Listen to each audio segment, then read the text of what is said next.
Breaking news. Eluru జిల్లా బుట్టాయిగూడెం మండలంలో పెద్ద పులి సంచారం స్థానికులను వణికిస్తుంది. నాగరిగూడెం గ్రామ అటవీ ప్రాంతంలో కొద్ది రోజులుగా తిరుగుతున్న పులి తాజాగా మరో 2 ఆవుడు దూడలపై దాడి చేసి చంపేస్తుంది. దీంతో ప్రజలు తీవ్ర భయాందోళనకు గురవుతున్నారు.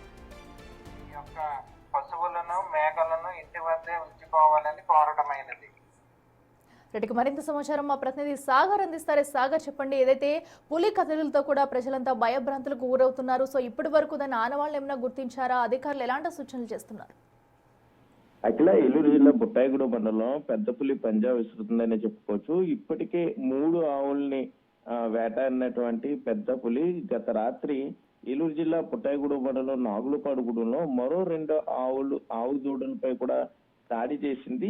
ఈ దాడిలో ఆవు దూడలు చనిపోయి, మరోపక్క పశువుల పాకలకు వెళ్లేటప్పుడు గుంపులుగా వెళ్ళమని చెప్తున్నా కూడా కొంత ప్రజలు వినిపించుకునే పరిస్థితులు లేవు. ఒంటరిగా వారు వెళ్ళటం ద్వారా ప్రాణాల మీద తెచ్చుకునే పరిస్థితులు ఉన్నాయని చెప్పుకోవచ్చు. ఎప్పుడైతే ఆవు దూడలు చనిపోయిన వార్త కొంత దావనంలో వ్యాపించిందో, పశువుల పాకలకు వెళ్ళిన వారు ఆ పాకల వద్దే ఉండిపోయి బయటికి రావడానికి కూడా భయపడిన పరిస్థితుల్లో ఫారెస్ట్ అధికారులు జీపుల్లో వెళ్లి వారిని వెనక్కి తీసుకొచ్చి మరలా ఇళ్ల దగ్గర దింపారు. మరోపక్క పులి భయంతో బిక్కుబిక్కుమంటూ గత 4 రోజులుగా గ్రామస్తులు బతుకుతున్నారనే చెప్పుకోవచ్చు. మైకుల ద్వారా అధికారులు ప్రచారం చేస్తున్నారు, ఒంటరిగా తిరగవద్దని. పులి జాడ కనిపిస్తే వెంటనే పోలీసులకు కానీ ఫారెస్ట్ అధికారులకు కానీ తెలియజేయాలంటూ కూడా చెప్పే పరిస్థితులు అయితే ఇక్కడ ఉన్నాయి. అఖిల, రైట్ సాగర్, థ్యాంక్ యూ.